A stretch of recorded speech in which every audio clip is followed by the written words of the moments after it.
Hi, I'm Cheryl Waters of KEXP, and I'm at my home about a mile from the KEXP studios. I'm in an apartment on the top of Queen Anne, and I'm excited to talk to Katie Crutchfield of Waxahatchee about her beautiful new album, St. Cloud. I appreciate you joining us, and Katie's going to join us from her home. Hi, Katie. Hi, Cheryl. How's it going? Good. It's so wonderful to be hanging out with you today. I'm so excited to hear some of these new songs. We were going to have you live in studio not too long ago and had an interesting change of events.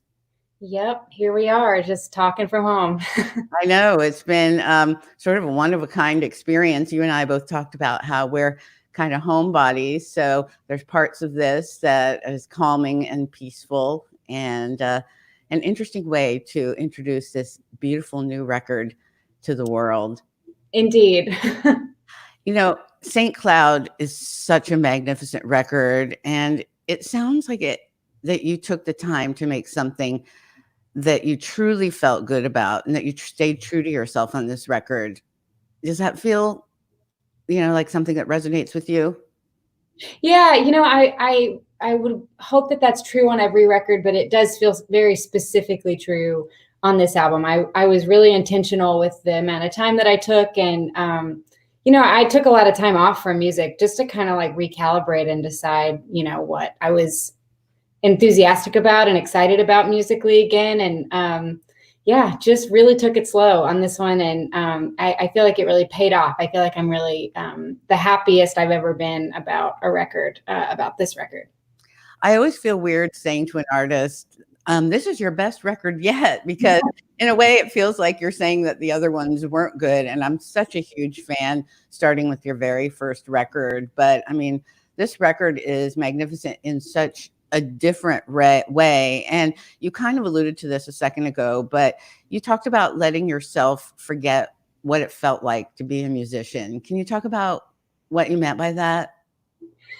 Yeah, I think I've always really used songwriting as like a big vehicle for processing my emotions. And I think with this album, it was important to me to sort of like let that go a little bit and to sort of do some work on myself outside of music, and then kind of enter into the songwriting process with a little bit more clarity. I feel like I was able to focus on it a little bit better on the actual outcome of the songs without having it be so loaded with, emotional processing. So I feel like that was the big difference with this one. It's got a little bit more hope, more clarity. There's a little bit of distance from the like raw emotion of some of my last records. Not to say it's not raw and emotional, but It's KEXP live from home, and I'm Cheryl Waters here with Waxahatchee.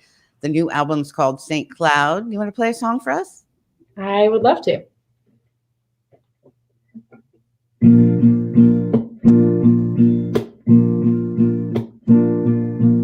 I leave my home, desolate, but not alone. I have a gift, I've been told, for seeing what's there. And I will chase all the rain, put it down, call it pain, to possess something arcane. Oh, it's a heavy weight.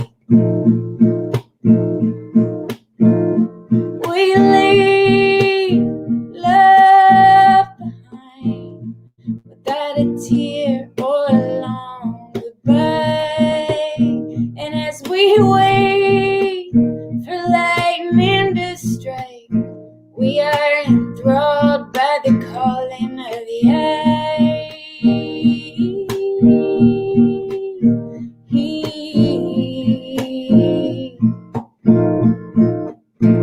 Oh, on one of these days you call up, you give me something beautiful to think and sing and follow. Our feet don't ever touch the ground. Run ourselves a ragged town,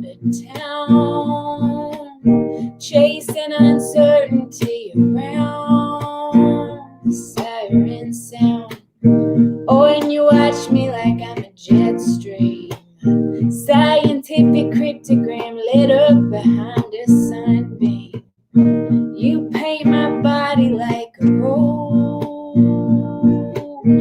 a depth of beauty and repose, a complicated love you chose, where love will land, nobody knows, nobody knows, nobody knows. And we both dig a grave to immortalize all the shortest waves. We can try to let stillness be, but if I spin off, will you rescue me? Or will I beg you to set me free? I think what's wild might be meant to be. You and me.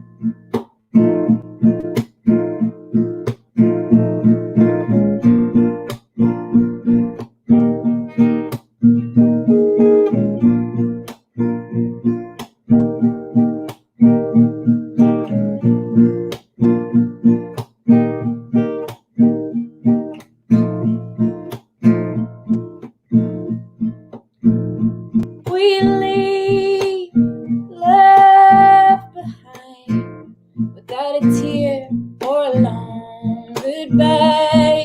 And as we wait for lightning to strike, we are enthralled by the calling of the eye. We come running, we always obey, powerless against the calling of the eye.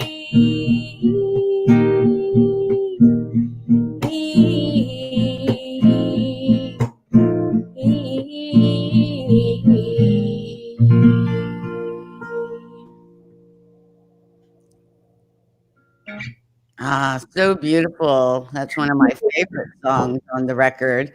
Thank you. It's Waxahatchee live on KEXP from home, and that song, The Eye, on the beautiful new record, St. Cloud, which came out on Merge Records on March 27th. And The Eye is one of my favorite songs on the record. Tell me about that song. So that song is sort of loosely inspired by the song Tower of Song by Leonard Cohen. It's sort of like, it's really a song about songwriters and for songwriters and about relationships between artists. I wrote it really for Kevin, but it's kind of just about, the relationships that artists have and the sort of understanding that we can have with each other about the prioritizing of our craft, whatever it may be, and how that's sort of like the thing we're all chasing in life, above everything else. It's funny.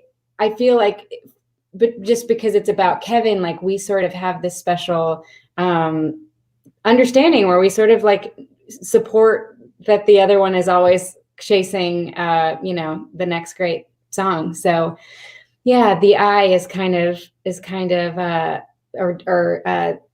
don't know, that concept is kind of just about chasing that or something. So.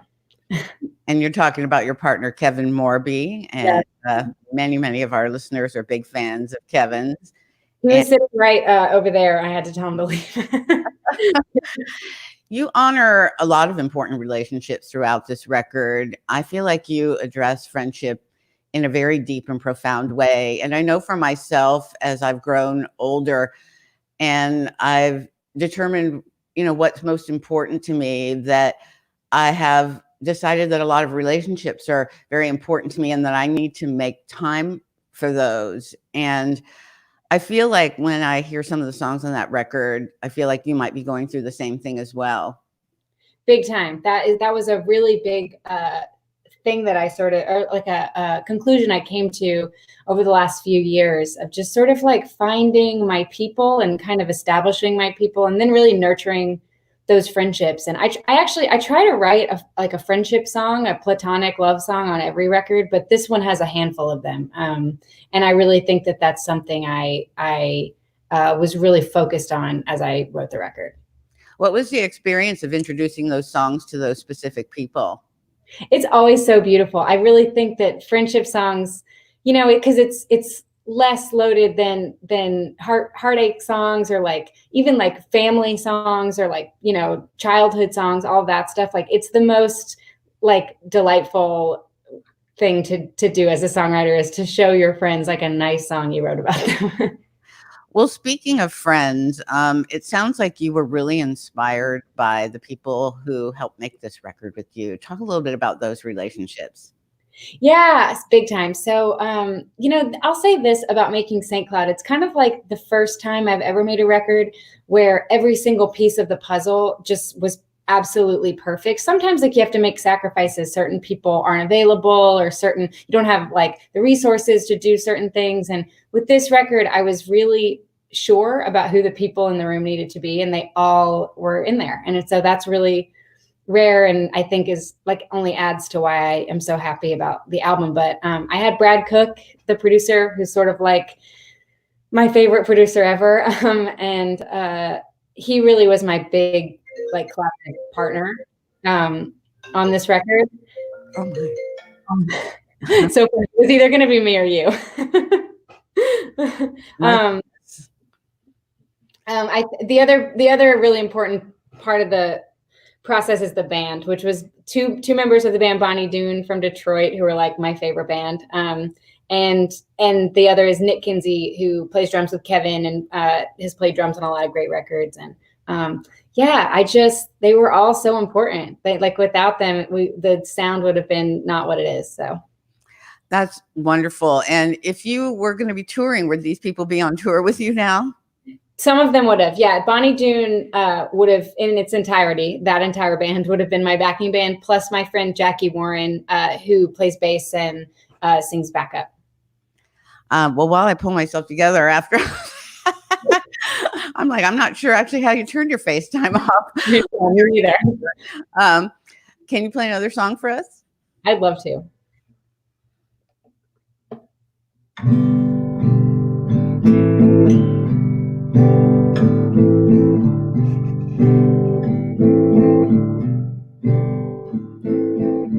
I wake up feeling nothing, camouflage the wavering sky. I sit at my piano, wander the wild red bay, and the lilacs drank the water, and the lilacs died, and the lilacs drank the water, marking the slow, slow, slow passing of time.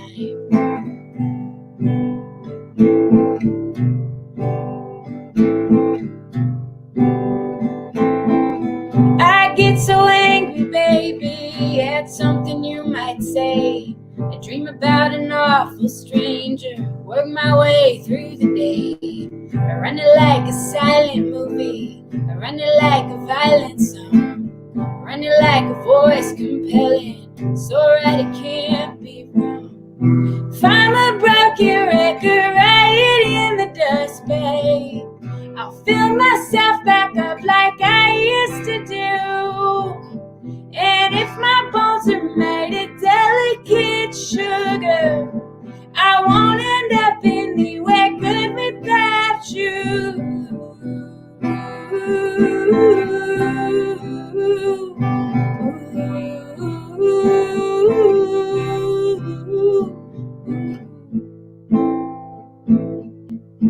I need your love too.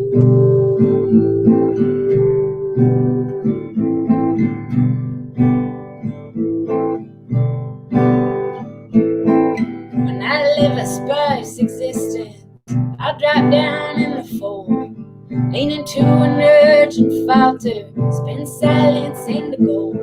I run it like the crop of kismet, I run it like a dilettante, I run it like I'm happy, baby, like I got everything I want. Find a broken record, write it in the dust, babe. I'll fill myself back up like I used to do. And if my bones are made of delicate sugar, I won't end up anywhere good without you. I won't end up anywhere good without you.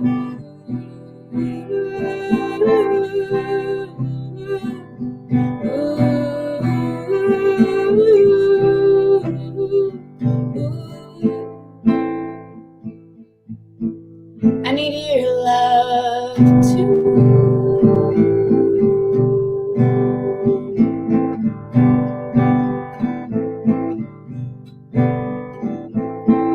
And the lilacs drank the water. And the lilacs drank the water. And the lilacs drank the water.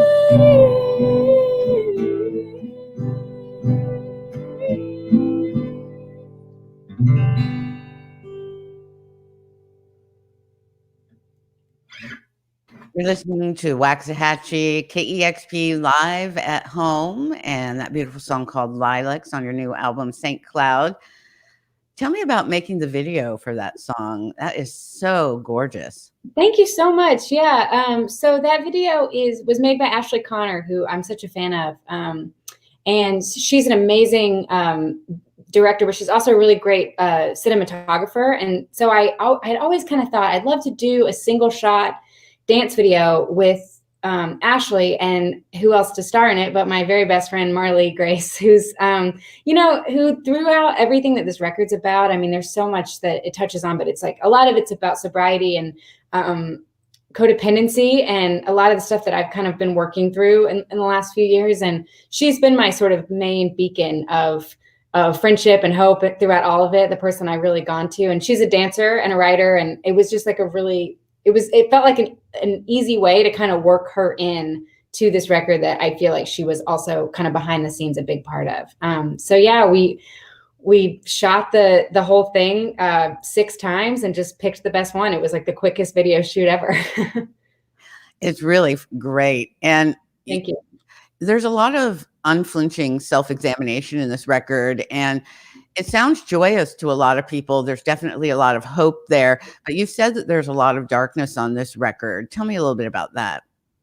Yeah, it's interesting. I mean, my last album, I feel like every record is really a reaction to the one before it for me. And my last record, the perspective on it was very, it was really examining other people. It was sort of external and sort of pointing the finger outward.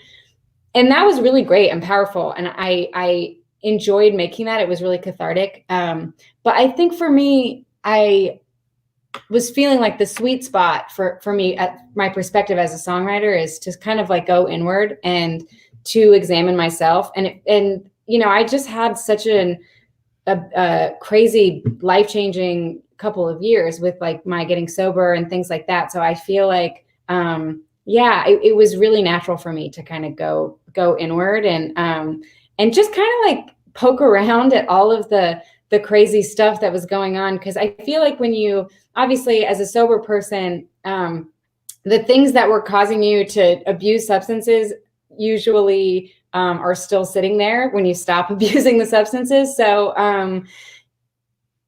just kind of the like raw bouncing off the walls, sort of like facing some of that stuff, I feel like is really talked about a lot on the record. And I wanted it to feel hopeful because I do feel hopeful. But I kind of couldn't shy away from a lot of the darkness I sort of was looking at to get to that hopeful place. So. Well, talking about doing a lot of introspection and self-reflection, you've really gone back to your roots on this record, and you've cited a couple of my favorite musicians as inspirations, Gillian Welch and the legendary Lucinda Williams, and you've said that they were especially key influences, especially Lucinda. Tell me a little bit about that. Yeah, Lucinda is my favorite songwriter, and that every year becomes a little bit more true. So I think that it's interesting. Right as I put Out in the Storm, I was really entering the Lucinda phase. So I kind of always knew that was going to be a big part of whatever I made next. I think for me, like as a student of her songwriting, the big thing that I took away from her songwriting is just how, I don't know, I feel like she is able to create so much intimacy between herself and the listener just through like the minor details. And,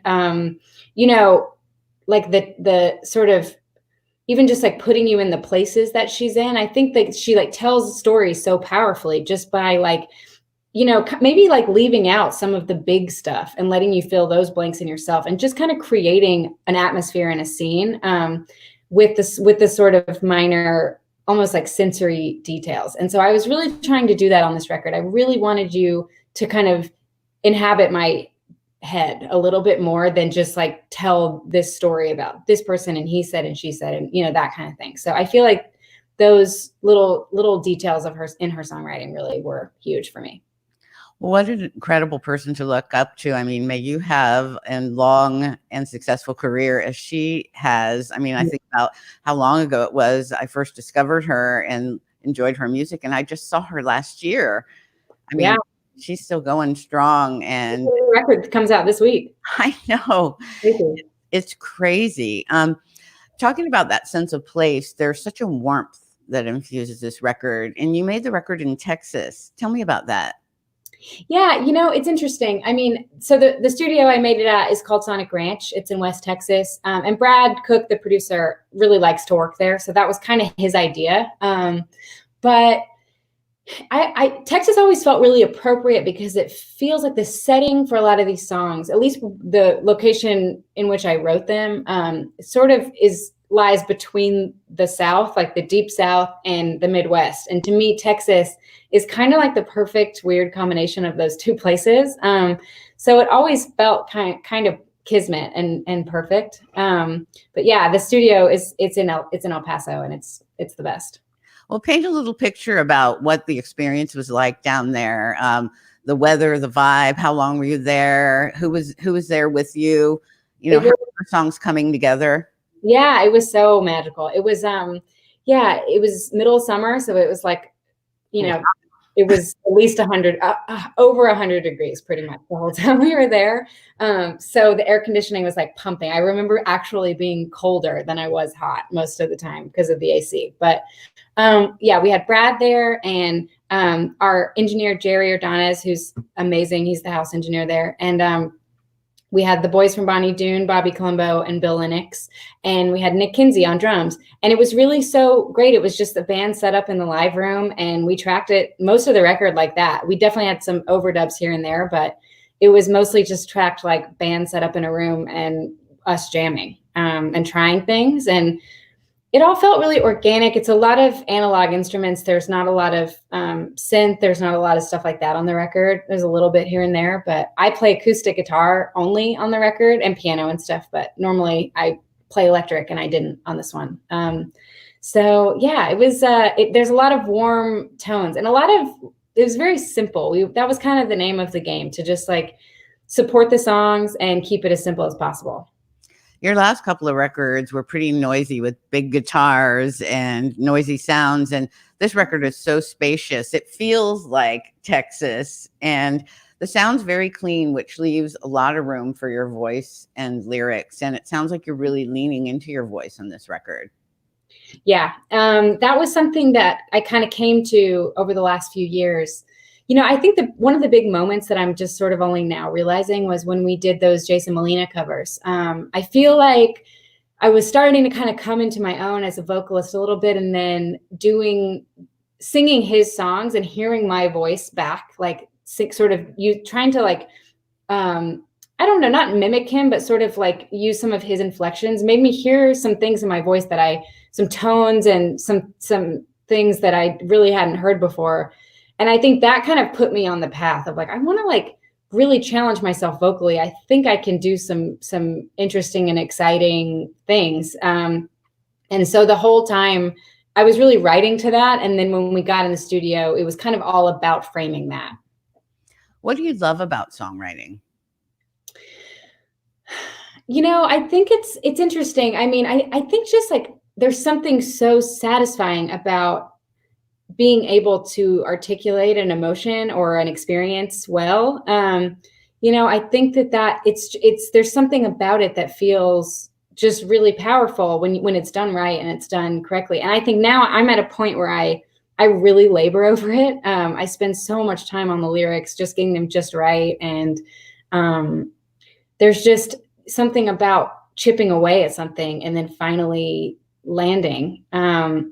And feeling really excited about it, that just is a feeling I like can't see myself ever not wanting to chase. So it sounds like you approached putting these songs together a little differently in the past, that you often came to the recording process with more or less fully formed songs. And it sounds like you and the band kind of fleshed it out. Did the music come before the lyrics?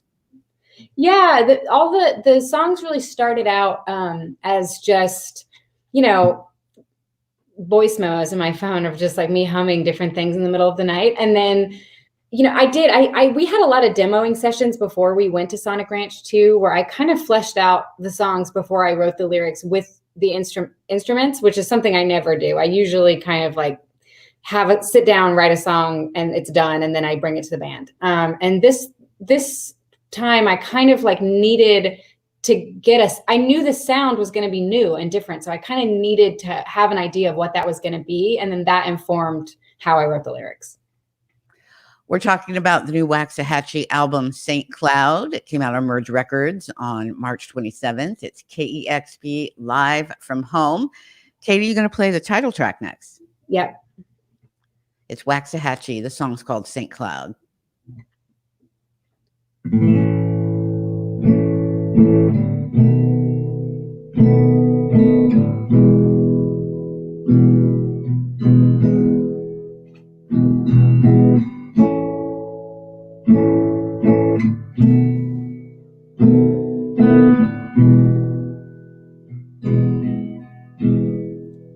When you get back on the M train, watch the city mutate. Where do you go when your mind starts to lose its perfected shape? Virtuosic, idealistic, musing a fall from grace. I guess the dead just go on living at the darkest edge of space. Do do do do do do do do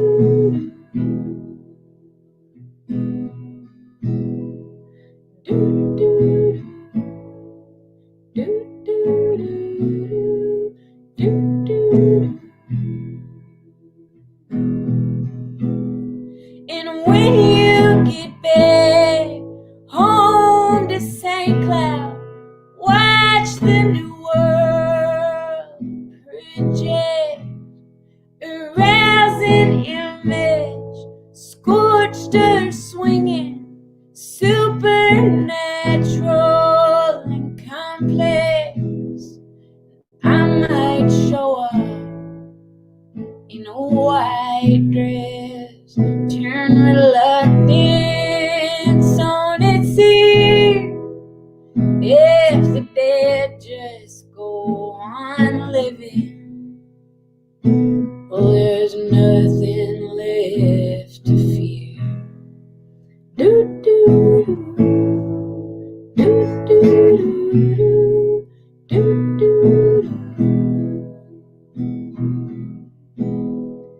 Do, do, do, do, do, do, do.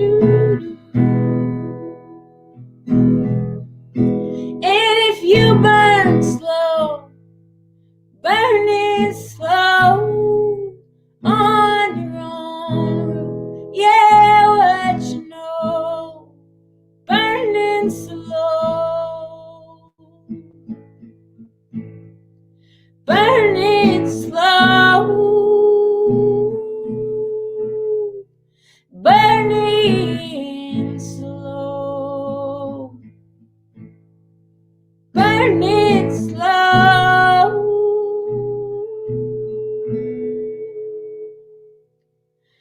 Do do do do do do.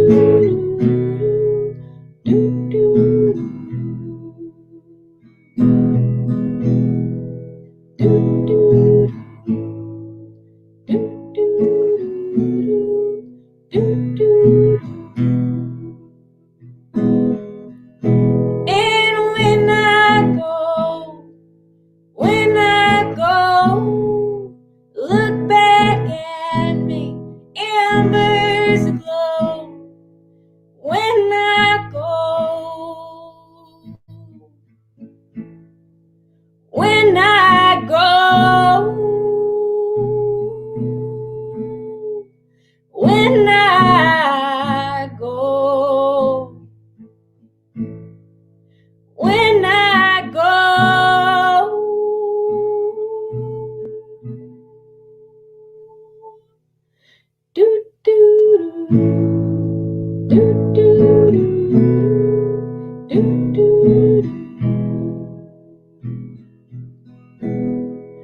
do do do do do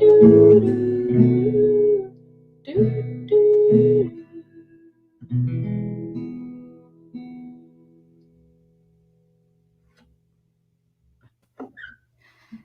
It's KEXP Live at Home. I'm Cheryl Waters here with Waxahatchee, and that's the title track from the beautiful new record, St. Cloud.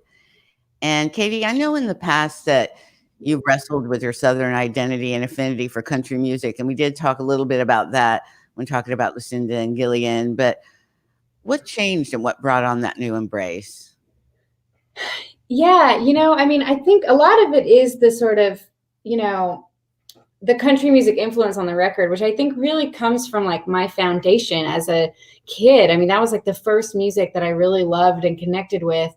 And of course, like in my like teenage sort of punk years, I really wrestled with that and I really sort of like rejected it. I think ultimately like it was sort of this idea that being Southern isn't cool. And for a lot of reasons, I think, it's in the middle of the country. It's politically really dicey. And it just, there were so many things sort of happening inside of me as a teenager that was like, this is not a cool place. This is not a cool place to be from. I need to like embody something else. And then through leaving and then kind of rediscovering Southern music, and especially like Americana artists, like people like Lucinda, that really helped me kind of see the magic of the South and see all the good things about it. And like the cool, like, Southern Gothic stuff. Like it kind of like helped me just kind of reevaluate some of that stuff that I had really struggled with as a teenager. So yeah, it's almost like a full return to form of like, this is actually the most natural genre for my voice and for like, my music making. It feels like it's in your soul. Deeply in my soul, yes. Mine too. It feels also, in a way, like you're pushing back on the stereotype of the tortured musician with this record. Yeah. And it feels like you feel like you don't need to equate pain with writing good music. And that's refreshing.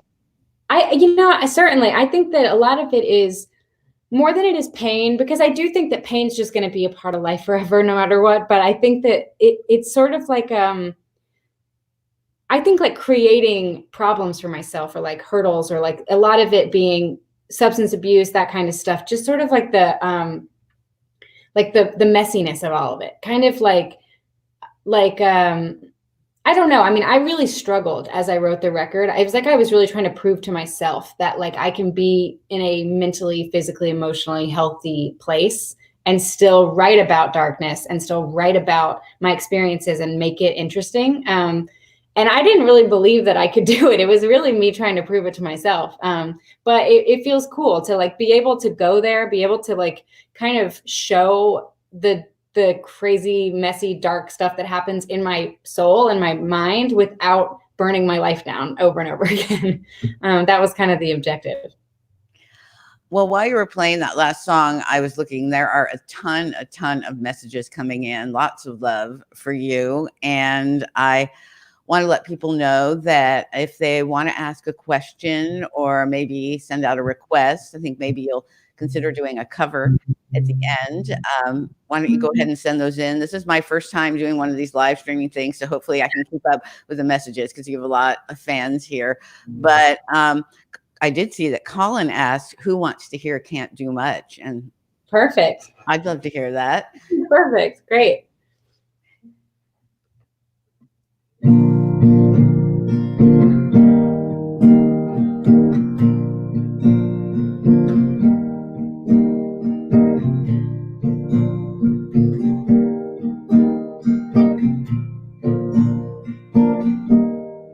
We will coalesce our heaven and hell. My eyes roll around like dice on the field. My mind turns to something useless and trite.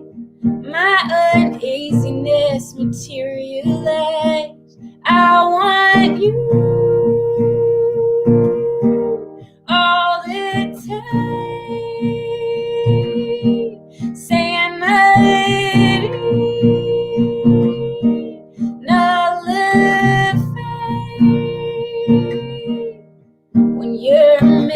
me, or what do you see?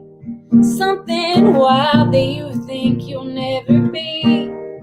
Something safe that you could tend to and leave.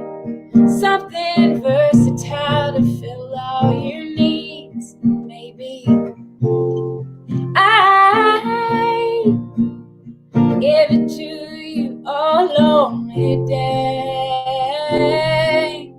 I love you till the day I love you till the day I love you till the day I love you till the day I die. I guess it don't matter why.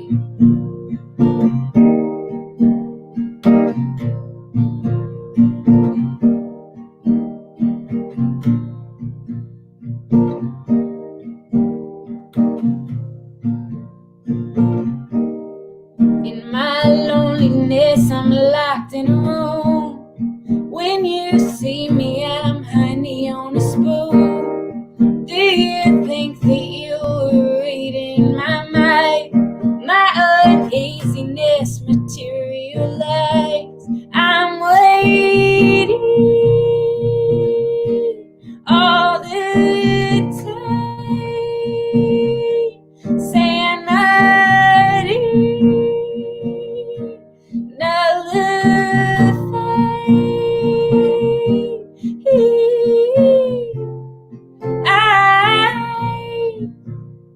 hold my breath, I don't make a sound. I love you that much, Jenny. Love you that much, Jenny. Love you that much, Jenny. Love you that much, anyhow. Can't do much about it now.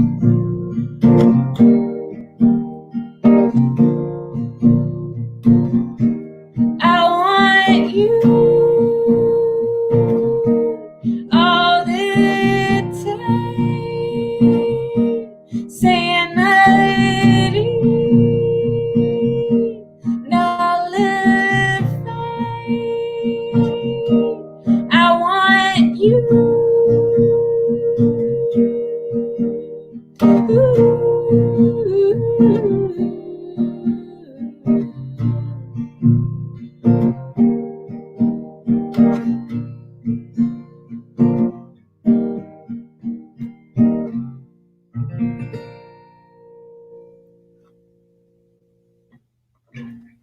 You're listening to KEXP Live at Home. It's Waxahatchee, songs from the new album St. Cloud. That one's called Can't Do Much. Lots of people saying how much they love that one.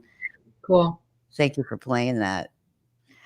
You are such a wonderful storyteller, and you talked about this with Lucinda, that she creates such a sense of place, but I feel like you do that too, and you've done that on a lot of your records. Tell me about the locales on St. Cloud. Yeah, I mean, I'm a student of Lucinda. I feel like setting has always been such a big part of this project in every record. And I always kind of try to create that, but I think I really honed that, or like focused in on that with this record. And it's really just because I think it's a powerful way to tell a story. I mean, as a person who, spends most of my life traveling all over the place, and I have such strong roots in all of these different places, I think that it was important for me, because the story flashes back a lot and moves around a lot, that I was able to put people in those places with me. Speaking of people and places, Molly asked, what does it feel like doing all these live shows? Do you feel like you've had an influx of new fans that you maybe necessarily didn't have before doing these weekly shows? Yeah, I think so. I mean, it's cool because one thing I really love about it is that it kind of feels like you're hanging out with your fans. I think we do. I mean, when we perform live, it's a performance. We're up there and there's lights and outfits and big sounds, and there's all this distance between you and the audience. And with the live thing, it's so fun because we get to actually talk to people and meet people and connect with people in a way that we don't normally. So I think that's the big thing that we love about it, and that keeps it really fun. lot less pressure. Oh, Even yeah. if live show is super fun, Yeah, totally. and there's cake.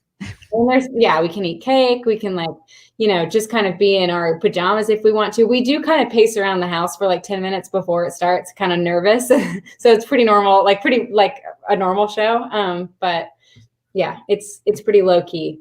And I have to ask the requisite question: what sorts of things are you sort of doing now that you have all this time at home? I know you've been gardening. I even saw that your garden has expanded. Yes. So we're gardening. Kevin really tends the garden. That's sort of more his wheelhouse, but I do admire it from afar. I have been cooking a lot. That's been my big thing. All my days revolve around food. So that's been really big for me. Yeah, like exercising. I still kind of have a lot of work to do because we're just doing so much press around the record still. So there's a lot of that kind of stuff and trying to call friends, that kind of stuff. Yeah, we're all looking at it in a different way, but people are so hungry for music. We're so grateful to be able to be providing this kind of content, bringing it into people's home, bringing it into people's lives. And we've got some fun requests, actually. Aaron wants to hear a Gillian Welch song, Everything is Free. Also, someone said maybe a Lucinda cover. Amy said, I Lost It by Lucinda. Someone wants to hear P.S. Eliot, Tennessee. That's fun. And Alan says Katie does a great cover of Night Swimming. Just saying, I've heard you do that before. Anything in there you want to maybe end this with today? No, honestly, yeah, the P.S. Eliot song sounds kind of intriguing to me, and I think it would be like a cool thing for my younger self to be like, one day you're gonna play this song on KEXP, So I think I'm gonna do that if that's okay with everybody. I bet you that is more than okay with everybody. That sounds fun to me. Awesome. It's Waxahatchee on KEXP Live at Home. Thanks so much for joining us. I'm so happy to have done this. So great. Yeah. Amazing. All right, here we go.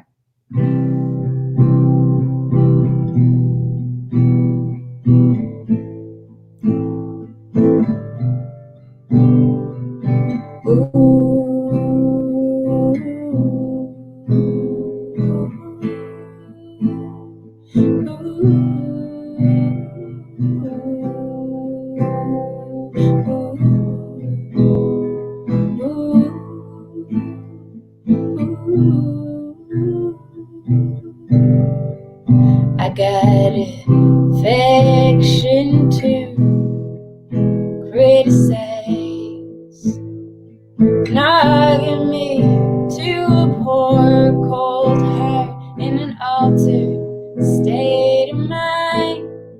Baby, you're just what I'm looking for, because we'll go to sleep when we're dead.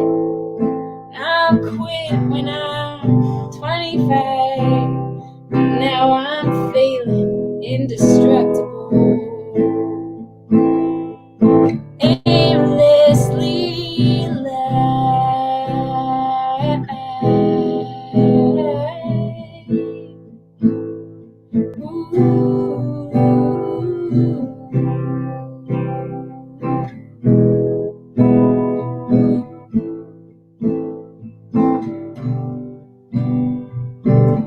Greedy minds think alike. Great artists, narcissistic. Seems like you down this road before. But you know me, I'm pessimistic, the elusive, or the primitive divine. I'll go wherever it goes. Butterfly guts on the windshield. Cigarette smoke out the window.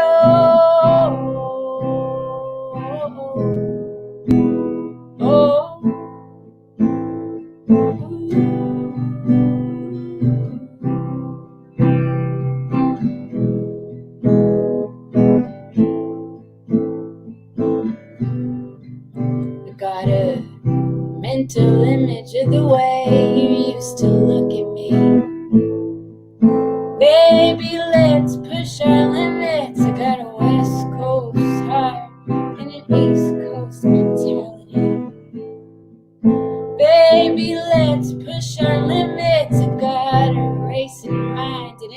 gas to get to Tennessee. Baby, let's push our limits. I got a West Coast heart, East Coast mentality.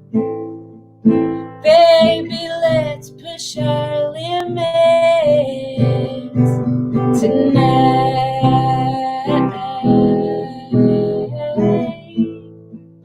Baby, let's push our limits tonight.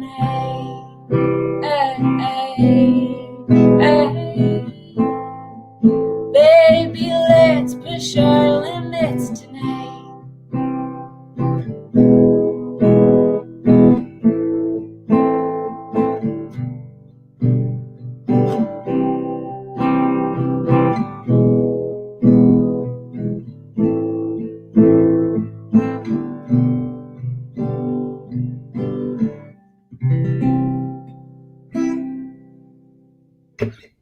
I love that. Allison, be proud. Yes, totally. You're listening to Waxahatchee live on KEXP at home. Want to thank all of our wonderful viewers. This has been super fun. Katie, so wonderful to see you. And what a beautiful record. Thank you, Cheryl. It's been an absolute pleasure. Well, I cannot wait. And I know many people watching would agree with me that we want to see you live. We don't know when that will happen, but thank goodness for features like this. And keep on keeping on, and hope for many more opportunities to see you at home. And we want to let people know where they can get this wonderful new record, St. Cloud. I imagine your website, Merge Records. And the Merge website. Yeah, I think a lot of like local indie stores are doing like delivery and pickup online stuff. So that could be good if you have a local record store you like. Yeah. That's great. You can support a lot of people with one fell swoop. The new album, St. Cloud from Waxahatchee. Again, Katie, how fun. Thank you. Thank you so much. Take care. Thanks, everybody. Bye-bye. Bye-bye.